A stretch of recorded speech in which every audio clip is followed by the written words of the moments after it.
Good morning, Neil Garner from Thyngs. We thought we'd give you a few updates on what's been going on and answer a few questions. We're very pleased the fact that we've been on Seedrs for literally less than a week and we got to 120% over funding. Fantastic, everybody's amazing. But we just want to confirm that we are definitely up for continuing the campaign with Seedrs because we'd love to get to 200% funding. So, without further ado, let's go into some questions. Many people ask, how do I interact with a Thing? Well, it's really super simple. So for any Android phone, like this one, any Android phone, they've all got the capability on it. There's a setting on the phone called NFC, which you just literally, it comes out the box, it's turned on. So all you do is, I'll take my brand new 𝐀𝐛𝐨𝐿 wristband and I just tap my phone on that wristband and hey presto, there's my donation page, all facilitated by Thing. See how quick that was? Super quick and simple. The same thing works with my iPhone. This is one of the latest iPhones. So anything from iPhone XS or XR onwards has a capability to do exactly this, which is the same wristband. My locked phone this time, I can just tap my phone on my wristband and up pops that thing there on my locked phone. No settings, and I just click on it and it brings up the same experience. If I was to work with any of the older iPhones, literally any older iPhone, I just open my camera, which brings that up, and I just need to hover over the code, which is a little bit more time consuming to do, and it then pops up the same thing to give the same experience to make that work. So you'll see everything works with smartphones, but you either have to use the very latest technology, which is in Android or the latest iPhones, which is NFC, you just tap your phone and it works, or you scan the code with the camera. So again, no apps required.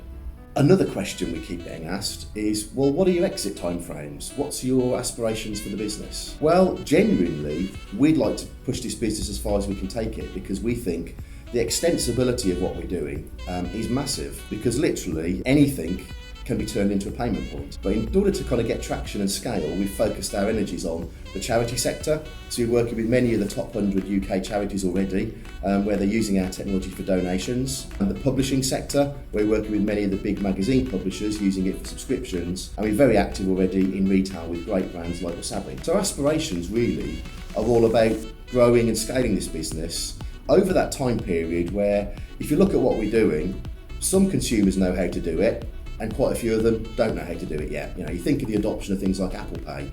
We've gone very quickly from no people using contactless cards at all to loads of people using contactless to now many people habitually, daily, using Apple Pay or Google Pay or Samsung Pay to pay for their daily shopping. In that time period, we're expecting, because of all the things we're doing, for many people to look at the stuff that's out there and just be comfortable interacting with it. We get shocked every time we see a customer using it and go, ooh, I didn't know my mobile phone could do that. That's the classic experience we get for consumers. In terms of exit, how do we think we're going to exit the company? Well, if you look at the competitive landscape, you've got probably businesses, most analogous to Things, I think people like iZettle, Square, SumUp, maybe even Stripe, because they're facilitating payments, and many of them are facilitating payments with a little dongle you connect to your mobile phone.